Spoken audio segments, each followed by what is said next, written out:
Ladies and gentlemen, welcome back to Uncensored CMO. Now, 2 years ago, Adam Morgan and myself were on stage at the Cannes Lion Festival talking about the extraordinary cost of being dull.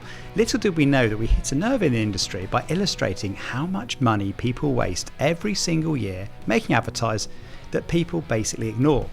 Now, since then, we've been thinking about what is the answer to all this, and we've come up with an idea: surprise. And in this episode, we're going to be talking about the startling power of surprise, why it matters, and how to do it. So here we go.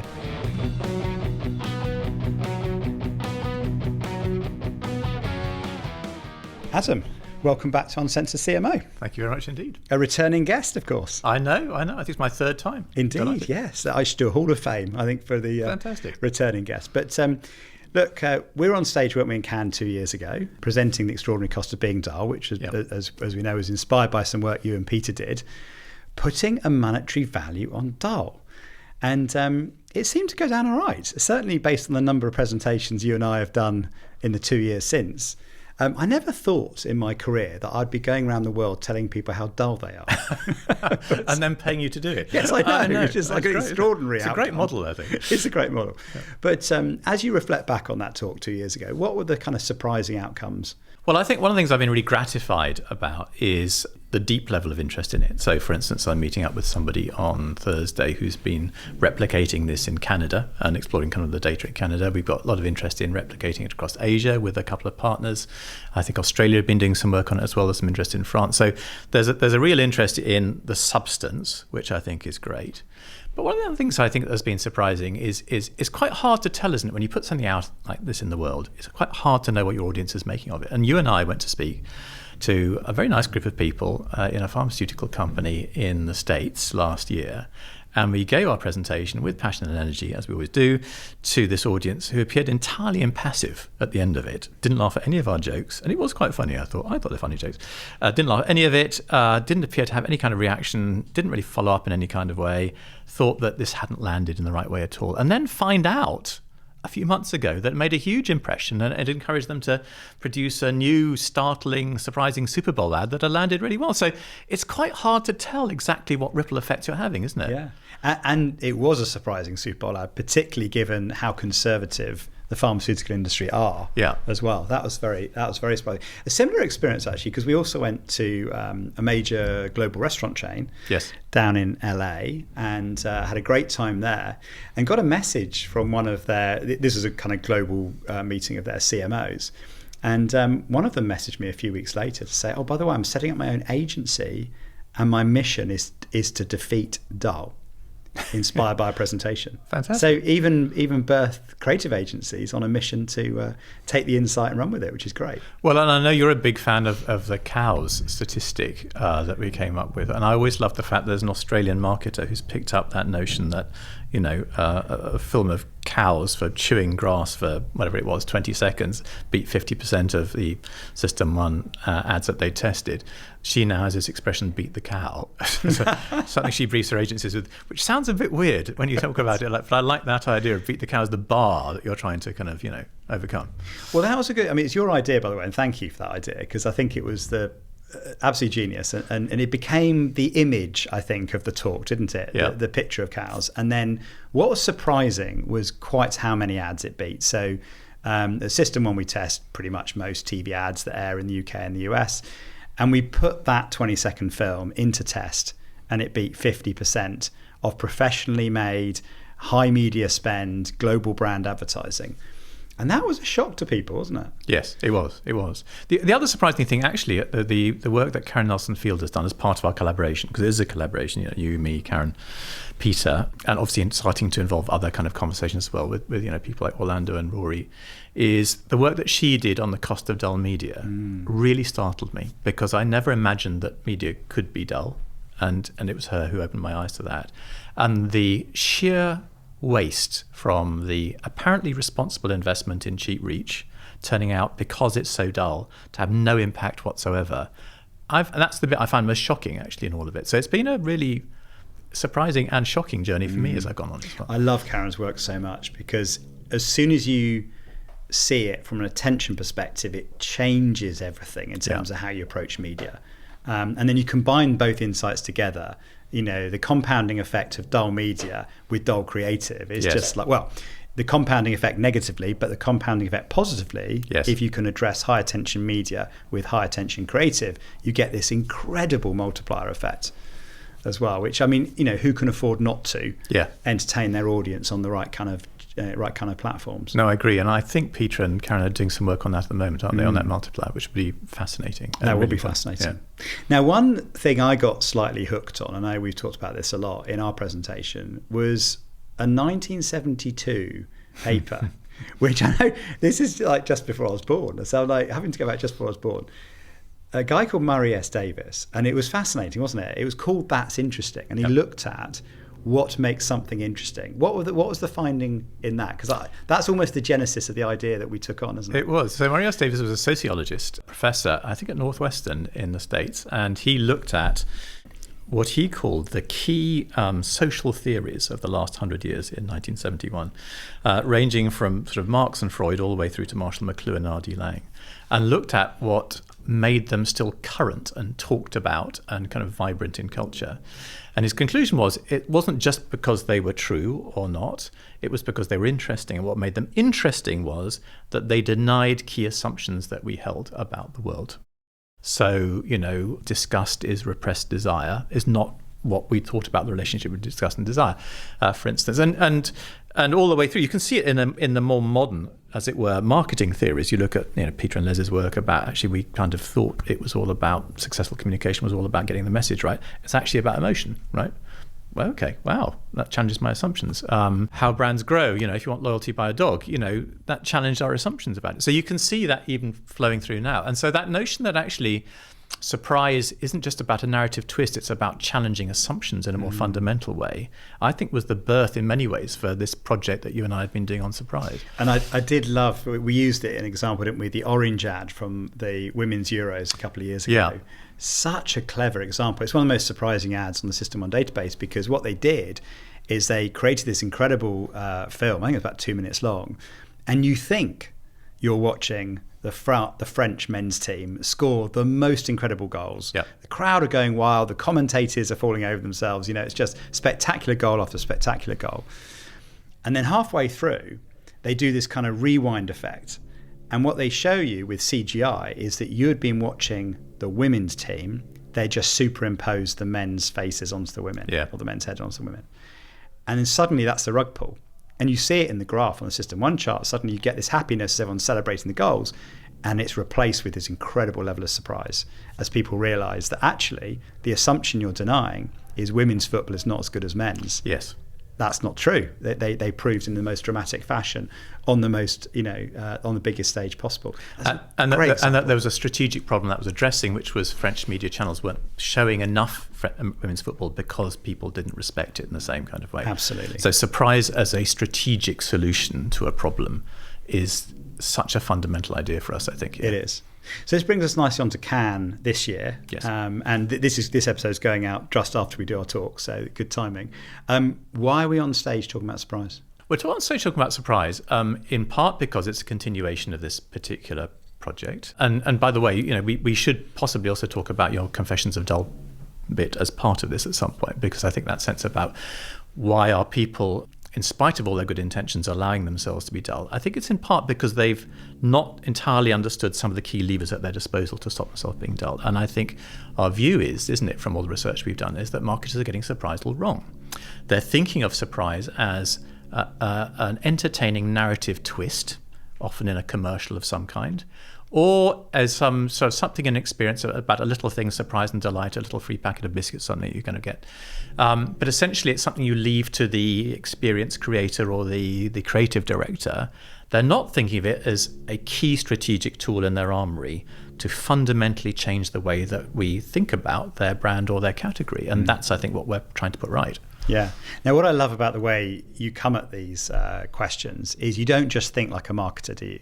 You're thinking about how other people in other categories, far away from advertising. Where are some of the sources of inspiration that you've got on the question of surprise? Yeah, well, so I mean, as you know, I as part of my podcast, Let's Make This More Interesting, I've been looking at people, as you say, outside marketing. And so, for instance, if you talk to Simon Peacock, who's the director of Assassin's Creed and a kind of a professional improviser, he says, as a performer, you recognize that all audiences, whether they understand it consciously or not, they crave surprise.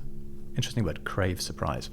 Maz Farrelly, who I know you met in Australia when you were there recently, fantastic reality TV show producer, with 30 plus years experience. She says, I condense all that experience about what makes fantastic content down to 3 things. It's make me laugh, make me cry, surprise me. So these are experts in engaging audiences with high commercial outcomes to that engagement or not engagement, who understand that surprise is absolutely critical. And if you look at other things like magic, right, surprisingly critical. So there's lots of things around us as human beings we understand the importance of surprise on, and yet somehow we're not making that connection into this. There's a very interesting thing. I don't know if you saw that thing by Mr. Beast, who is the YouTuber par excellence, talking about kind of what he does and why he does it. And he made a very interesting comment the other day about, he said he saw this TED talk about purple cows, and how, if you're going along and going through a field, you don't notice any kind of normal cows. You see a purple cow, you remember it. And he said, that's how I think about things. I'm always trying to produce the unexpected in my shows. And purple cow, of course, is a Seth Godin concept, So the ultimate entertainer on YouTube has borrowed a concept from marketing about surprise, making himself absolutely massive and his shows absolutely massive, and yet marketing is not learning sufficiently from that again. I know. It's really intriguing, it is interesting. I think. Yeah. And going back to data for a minute as well, so I spent 7 years in total at System 1, and almost exclusively talking about the power of making people happy. Yeah. Because the general idea, the more you feel, the more you buy, and the correlation between happiness and long-term brand effects is very strong. But if I'm honest, if I look at the model, surprise is a key contributor to the star rating and the spike rating that System 1 would do. I mean, we used it in our talk for Extraordinary Cost of Dial, and I realised we'd hardly ever looked at the role that surprise has in creating emotion, creating attention, creating memories. And it's we talked about, it's such a powerful device, but we hadn't really quantified it before. And why is that, do you think?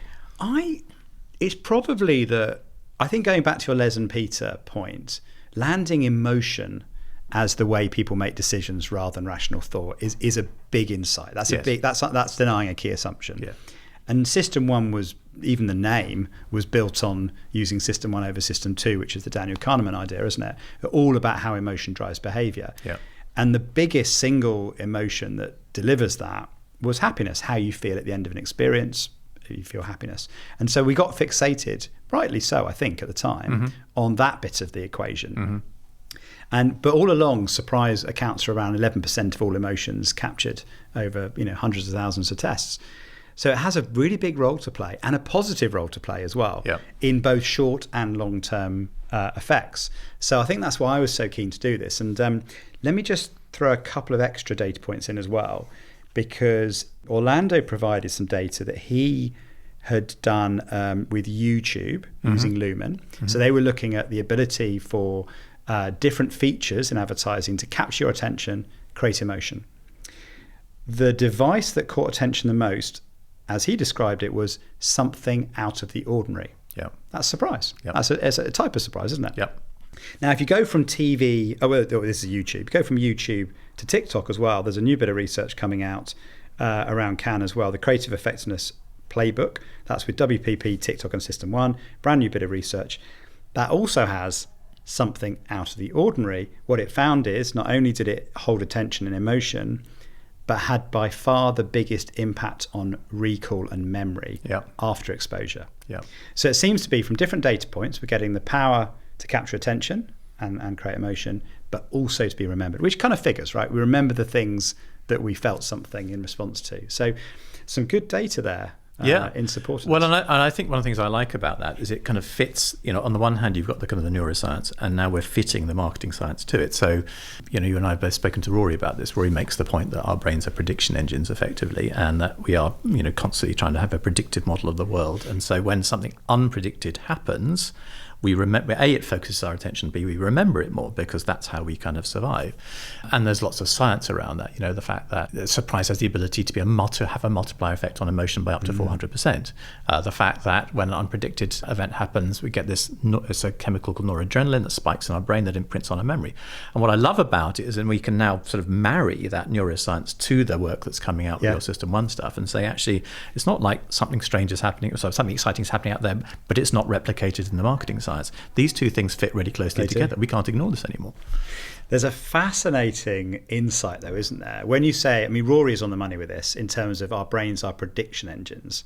That has such big consequences. And I know one of the things that when you showed me this research, it really grabbed my attention, was Wolfram Schultz, I think about 2016, produced a study. And it talked about something called reward prediction error. Yeah. That actually our dopamine hits are as a result of our expectations of an experience rather than the experience itself. Now, the example he gives, it was an experiment done with monkeys, and these monkeys were being fed some juice. And when they first got the juice, they saw this dopamine hit. So the monkey drinks the juice, feels the dopamine hit, and they measure that reaction in the brain. And then they noticed something happen, that the dopamine started when the light went on and anticipated the experience of the juice. And then they went on to experiment with just turning the light on and not delivering the juice. And then they saw a negative dopamine hit. It went the other way. So what they discovered from that actually is our experience, or the dopamine experience, is a result of the variance, the prediction of the event itself, which I think is fascinating. Because you think about the role of advertising. The role of advertising is to set up the prediction. And the role of the brand experience, obviously, is to deliver that. So we're in the business of creating expectations and of an experience. And then how that's delivered, the variance between those two things, is where the dopamine hit happens. So surprise can go both ways. It absolutely can. In terms of being positive and negative. Absolutely can. Well, you've got an interesting example from Ryanair around that, haven't you? This is funny. I know. Well, of course, I was looking... Actually, let me just explain one thing first. So I just test this out. I thought, okay, if our experience of a product in terms of how it delivers versus our expectations is where surprise comes from, I should be able to go into the System 1 database and look at all the reasons for surprise and find evidence of brand experience. And I did. And it was really interesting because we looked at every reason given for surprise, categorized it, and looked at whether it's positive or negative. And here's the interesting thing. So the number one most positive reason by far was the product experience exceeded my expectations. And the number one negative by far was the product experience under-delivered my expectations. So as marketers, we're rubbish at managing all 4 Ps. We need to make sure we manage the product experience to be as good as the promotion experience and join those two things together. Now, that brings us to Ryanair. Because having been inspired by that, I thought, let's go and find great examples of where brands deliver amazing experiences, and you can find loads of them. But Ryanair do the opposite. In Ryanair's social media and in their advertising, they intentionally tell you how bad the experience is going to be. I mean, Rory was talking about this the other day, joking about. He said, "I don't fear going on a Ryanair flight. I fear the 24 hours before I go on a Ryanair flight being told my baggage is too big and having my expectations managed." And that's the thing. I mean, Ryanair, they have this kind of mean tweet approach. If anyone complains, they kind of go, well, what do you expect for $17.99? Or did you really want a window? You buy a seat, not a window. Someone complained that they got a window seat and there's no window. They even announced they were going to charge for using the toilet. Yes, I saw that. Which is crazy, isn't it? They had I assume this was spoof, but they had standing seats. Where basically you stood up and you just got belted in because you could fit 30% more passengers on there. And so are they engineering an above expectation experience effectively? I think so. I think they're taking their positioning of ridiculously low cost and managing your experience so low that when you get on a Ryanair flight, you go, this isn't too bad. It arrived on time. People are quite friendly. I could buy a drink. The seat was plenty big enough, and I think it's this reward prediction error. They're just managing expectations so low. Really interesting. So you actually think the real experience is not too bad. So Ryanair and RPE is a case history waiting to be written. I think so. I think so. Yeah. Okay. Yeah. Okay. Now, of course, Ryanair is the negative example of surprise, but the positive example, actually, in someone I met last year, Will Godara, in his Unreasonable Hospitality book, talks about the surprising power of giving people more than they expect. A couple of simple examples. So so he believes that when you sit down for a dinner, you want to serve someone as quickly as possible with something, because that bit where you have to wait for the menus and wait to get something is a bit awkward. So they had the waiters and waitresses had signals. So when they took your which water would you like, still water, sparkling, tap, behind their back they'd signal to somebody else who would bring it immediately as you worked around the table, and people go, it's like magic. Like I asked for the water and then there it is, sort of thing. And then at the other end of the meal, when the check arrived, he would open a brand new bottle of cognac and say, take as long as you want and feel free to enjoy the entire bottle. Now, he says in however many years of being a restaurateur, only 2 or 3 people ever drunk the entire bottle. But the memory it created of getting way more than you expect, because he said, look, the negative surprise of a big check at the end of a meal is not what you want to leave people with. So his thought was, how can I surprise people with generosity at the end of the meal when potentially they could leave going, oof, that was a bit expensive. Well, then there is a lot of evidence, isn't there, that what happens at the end of an experience is disproportionately important. So that kind of overwrites your other bits of the memory. So sort of fizzling out at the end of something is not a good idea, even if you had a fantastic experience. But actually, if you have a sort of mediocre experience and then one really good thing at the end, clearly he's having a great experience overall, but for the rest of us, is disproportionately important. So I think that's really interesting. That makes a lot of sense. The peak end rule, I think they call it, don't they? Yeah. Let's talk about types of surprise, because I know Peter Fields has done some work on this, hasn't he? So not all surprises delivered in the same way. Yes. So Peter did some very interesting work looking at kind of different types of surprise that showed up. So from breaking taboos, for instance, all the way through to surprising uses of media, extreme humour and that kind of stuff. I think part of what our work has been said, so let's take that a stage further and think about 2 different kind of families of surprise effectively, because we want to make it useful and used, right? The whole point of the cost of dull is not simply to stick a sharp stick in people's ribs, but actually to say, here are some questions to ask yourselves and to make it useful. So we're looking at 2 different families of surprise, which we're calling the short O and the long O, or the short O and the long O.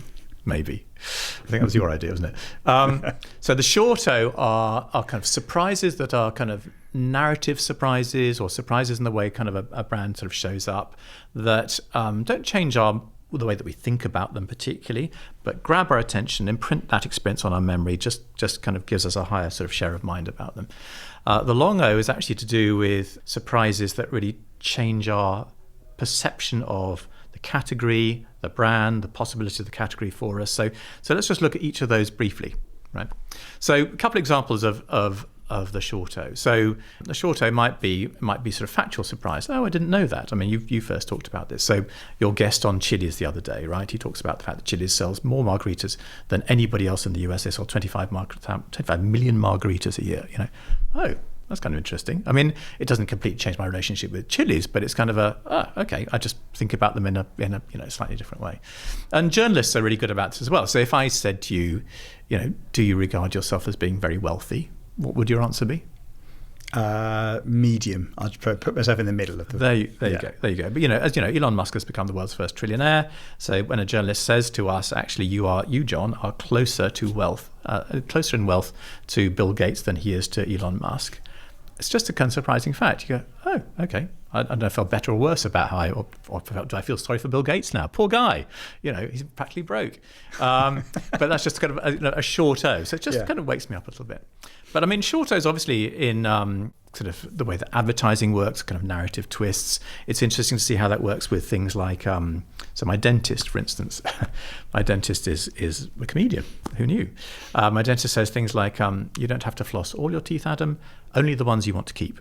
Okay, so that is a little narrative twist. It's a short O, which is how comedy works, right? I set something up, I go the other kind of way. But you can see it in what's called chaos packaging now, which is people starting to package things in different kinds of formats. You might say, this is an interesting format, perhaps for Jimmy-sized coffee. I wasn't expecting to see it in a tin in that kind of way. You might say the gin that is packaging itself in a petrol can, for instance. Does it really kind of make me think differently about gin? No, but it makes it stand out on the shelf in a different kind of way. So you can see lots of shortos working like that. And I suppose, because I think we see quite a lot of surprise from kind of challengers in, and we'll go on to talk about, brands like Aldi and Elf, for instance. But so luxury, I think, is really interesting to look at challengers in. And Loewe is this Spanish luxury brand, and I saw the CMO on stage last year talking about the fact that they realized they couldn't just show up like a kind of classic French luxury brand. And of course, craft is important and they pay attention to the craft, but just kind of revering all the kind of traditional somber things that French luxury brands do. So one of the things they very famously did was they chose Maggie Smith as one of their kind of brand ambassadors, which was entirely unlike the rest of that particular business. And interestingly, they chose her at the same time as a bunch of other, perhaps more predictable brand ambassadors like Josh O'Connor and Greta Lee. But it was Maggie Smith that really spiked in terms of how people paid attention to that. We're doing some work with a very interesting kind of social tracking company called Wearisma that are looking at how you measure the kind of ripples and spikes from the unexpected and that. So a new kind of collaboration out there. So I think that's a very good example of the short O, the unpredictable, the surprising, not really changing your view massively about something, but just getting your attention. Definitely. One of my favourite examples, actually from the last Super Bowl. So there's a streaming platform in the US called Tubi, and they specialise in kind of more specialist kind of content. So you can, in fact, their positioning is all about going down rabbit holes. So pick anything you want. So whatever your particular interest is, that there's 100 kind of specialist dramas or horrors or whatever that can meet your fantasy. And they were thinking, how do they use surprise to cut through on the Super Bowl? And so what they did is, during each quarter, you cut back and you have the commentary from the kind of commentators, and then you have the ad breaks and so on. And so what they did, they collaborated. I think it was Fox who were running the Super Bowl coverage that year. They collaborated with Fox and they created a 30-second scene of the commentators reviewing the game, but then they made it as if the channel had been taken over and it had been switched over to Tubi. Right. So what happened is you're watching this, the commentators are chatting, and then the menu pops up. Someone clicks on Tubi, it goes to a horror film, it starts playing a horror film. And what happened is, in front of 110 million people or whatever there was in the Super Bowl this year, everyone went into meltdown, and people were picking up their remotes, trying to get it back. What's happened? People were on X trying to go, what's just happened, and who's taken over my channel? Who's sat on the remote? Yeah. It went wild. And I just thought, what a brilliant example of surprise. Yes. And also delivering your key message, which is Tubi's got some horror films, or Tubi's got some entertainment, whatever. I thought it was an absolutely brilliant example of creating surprise on the biggest. And they also timed it for the final quarter when the game was very tight. Very good. And everyone was on the edge of their seats trying to work out who was going to win. So very good. I think it was one of the favourite examples I've ever seen. Well, that's interesting, isn't it, about the location of surprise? As we were talking a bit with your Will Godara thing earlier on, about the location of surprise is really important.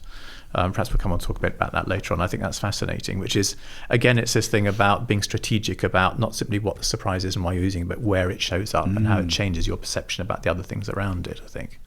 I wonder how much surprise is intentional, because if I think about Jaguar, I think the Jaguar relaunch was, well documented in terms of the reaction, billions of views around the world, enormous engagement.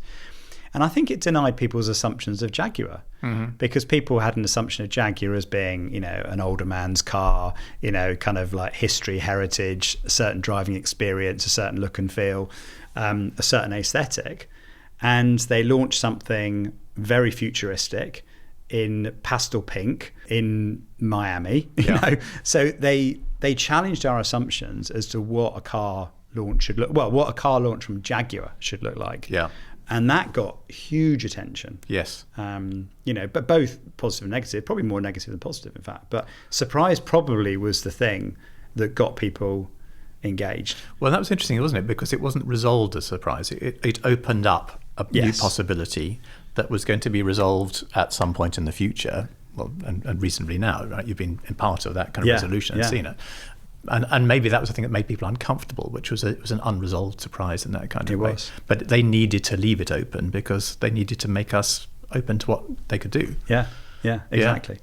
So, all right, so if they're good examples of kind of short-term O with dramatic effect, give me an example of a long-term O.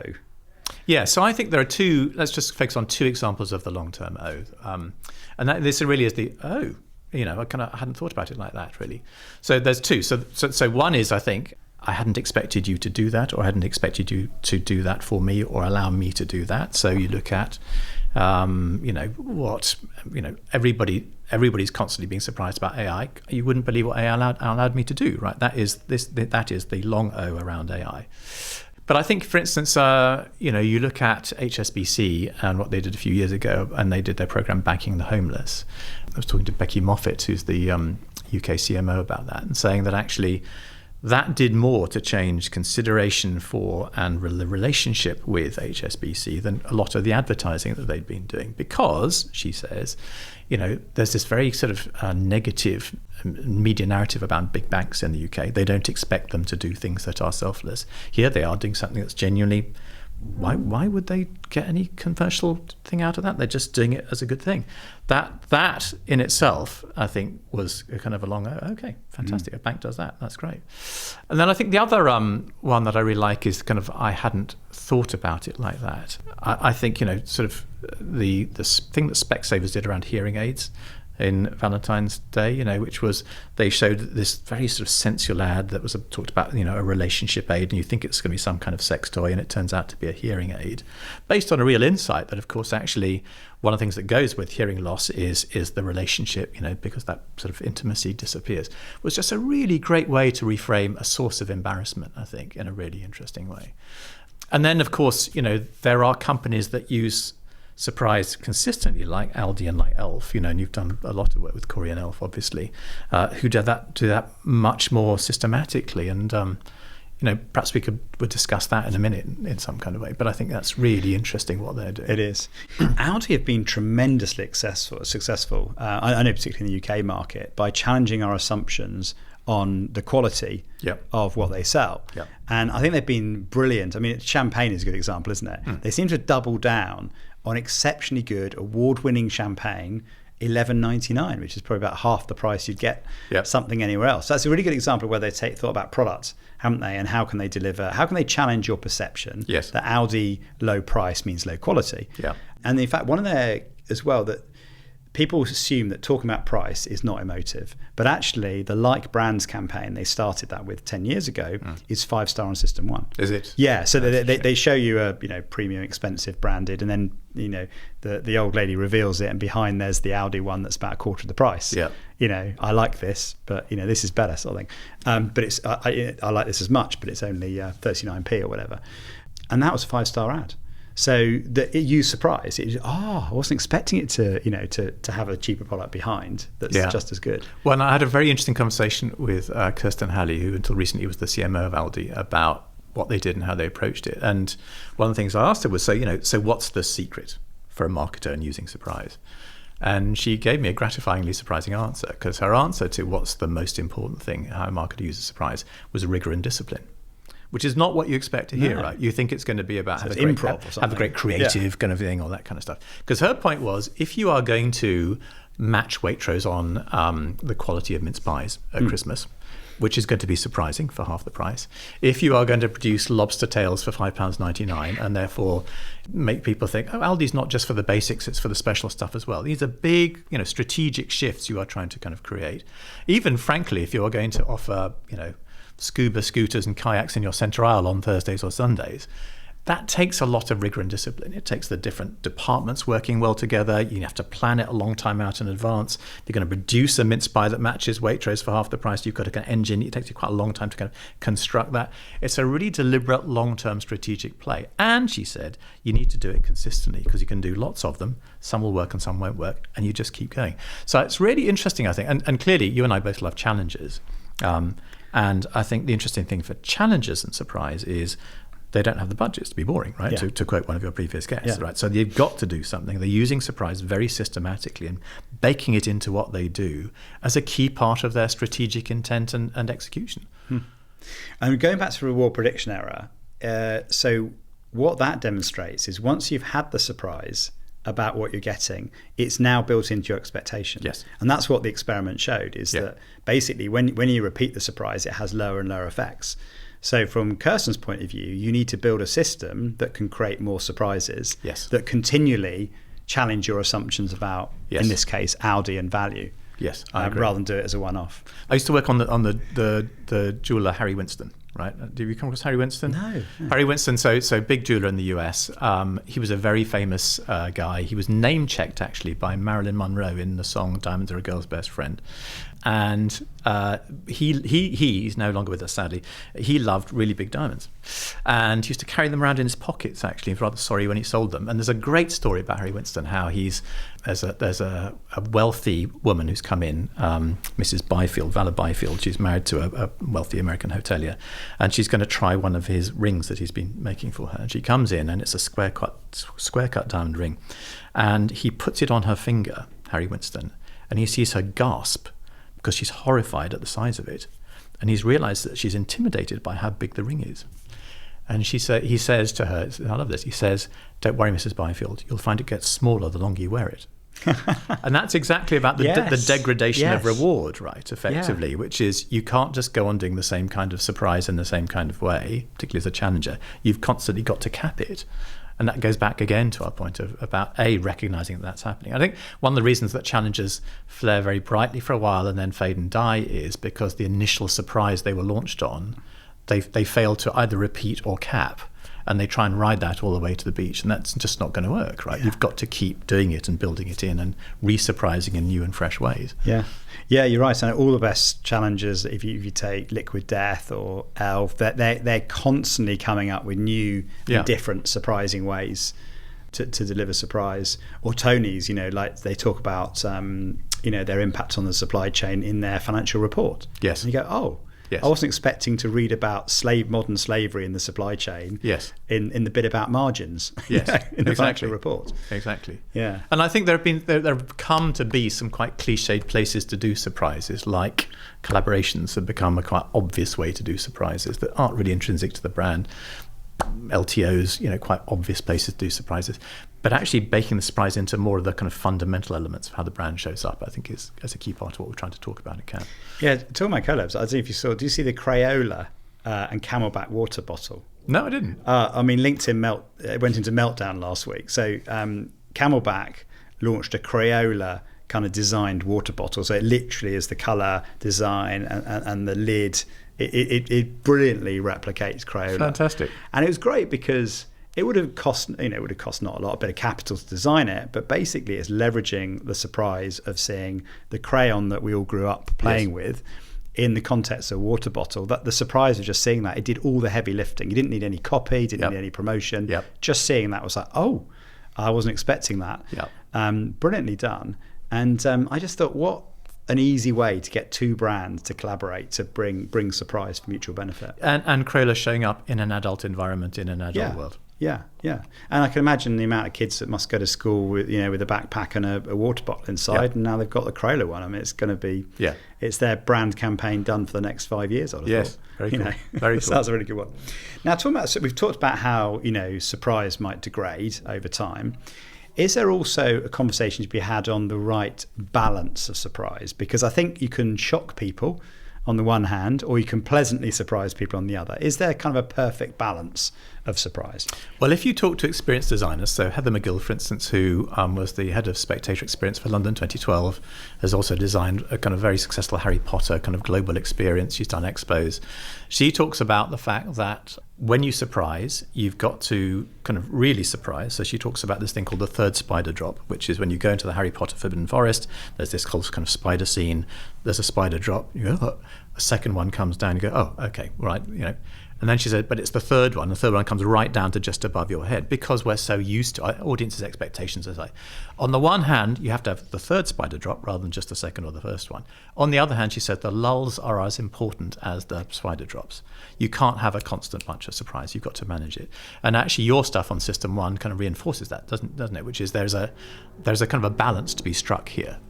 Yeah, it does in both innovation and packaging, actually, as well as advertising. So in innovation, what's interesting is it ends up about 80-20. So when we look at the innovation that landed most in market, it had about 20% surprise and about 80% happiness, if you look at the ratio of familiar to new. And I think a great example of that, and in fact, he's been on the podcast, Dave Kaufman was the kind of brand manager for Google Glass. Google Glass is when it came out maybe 5-6 years ago. And it got quite a big backlash. It was too futuristic. It looked a bit awkward on people. And he framed it as the Maya principle, most advanced yet acceptable. Yeah. And that most technology companies focus on most advanced. They don't focus on most acceptable. Yeah. And ironically, he was then poached by Meta, and he's now the guy in charge of Ray-Ban Metas. Yeah. And Ray-Ban Metas have perfectly got that balance right, because what they've done is 80% familiar. It's the Ray-Bans I know and love. It's the Wayfarer design. Yes. Yeah. It looks and feels pretty similar, yeah. but it happens to have a bit of technology in. But interestingly, not too much. So it does simple things like I want to take a photo while I'm, skiing down a mountain. I want to record a little bit while I'm on my bike. Yeah. It can play music, through the arms. Right. So it's giving you the familiar things, yes, but with a slight twist. Very nice. And I think it's a really good example, because it's easy, isn't it, to over-rely on technology and imagine what's possible, but actually end up, shocking people or surprising people too much, rather than balancing it with familiarity. But as a side note, as we play out the cost of dull project a bit more, there's a whole thing about the cost of dull product and the cost of dull innovation that one could go into there, which we won't do today. Yeah. So I think we should. Well, this is an appeal to anybody listening who's got any data around that. We'd love to dig into that a bit more, because I think that could be very 100%. powerful. And in fact, it came through on advertising. Because my first thought was, dear team, send me the most surprising ads of all time on the database, expecting to see a lot of work that is now famous. Yeah. And I was surprised at how I didn't like quite a lot of it, because it took surprise too far, right, and didn't resolve it into happiness. Okay. So I'm like, it shocked but didn't delight. Yeah. I'm like, that's interesting. Yeah. So there is, and then when we looked at the data, the correlation between kind of the campaigns that led to long-term results, what we found is there was a landing zone of around 15% surprise. Okay. So if you go too far beyond that, what we saw is they were less likely to be effective.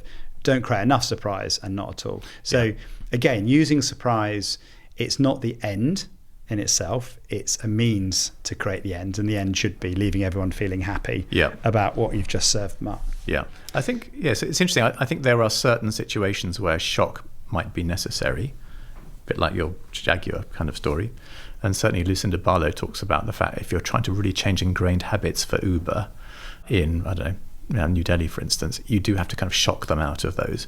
But your point is you have to also resolve it a little bit. I think that's an interesting question. There's going to be a continuum, isn't there, from kind of a little playful smile in the mind. I saw a pub sign the other day, which I really liked, which was, it said, it was on a blackboard, it said, soup of the day, the tears of our enemies, right? So it's just a little smile, right? It just kind of makes you, that's kind of fun. I'll tell John about that, when we're going to, all the way up to shocking people. There's clearly a continuum one can play out here that we can use as we develop strategic tools. But maybe we need to think about, at what end of this scale do we need to play? We do. We do. Very good.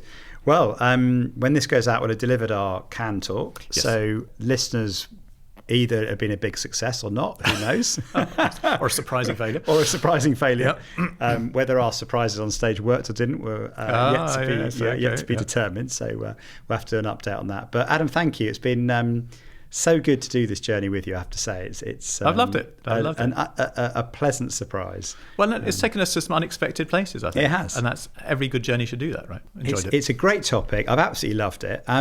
What should happen next?